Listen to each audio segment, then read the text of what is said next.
এই জন্যে আমি বারবার আপনাদেরকে মনে করে একটা কথা, আমার জীবন থেকে উপলব্ধি করি একটা কথা, যে একমাত্র আল্লাহ ছাড়া এই পৃথিবীতে এবং পরকালে আমাদের আপন বলে কেউ নাই।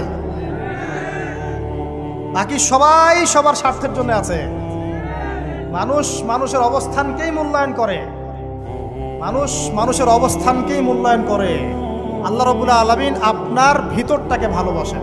দেখেন, আপনি যখন নামাজ পড়েন নাই, আল্লাহ পাক কিন্তু আপনাকে ধ্বংস করে দেন নাই। আল্লাহ পরম করুণাময় আপনাকে হেদায়েত দিয়ে নামাজি বানিয়ে দিয়েছেন। জীবনে অনেক পাপ করেছেন, ইনস্ট্যান্ট আল্লাহ পাক শাস্তি দিতে পারতেন, আল্লাহ পাক দেন নাই। আল্লাহ আপনাকে ভালোবাসেন, আল্লাহ আমাকে ভালোবাসেন। আল্লাহ পাকের এই ভালোবাসার ঋণটা শোধ করার জন্য হলেও নামাজি হয়ে যান, আল্লাহর পথে ফিরে আসেন, দিনের জন্য কিছু করেন, দিনের ফিকির করেন, পড়াশোনা করেন। প্রিয় ভাইরা, আল্লাহ পাক তৌফিক দান করুন।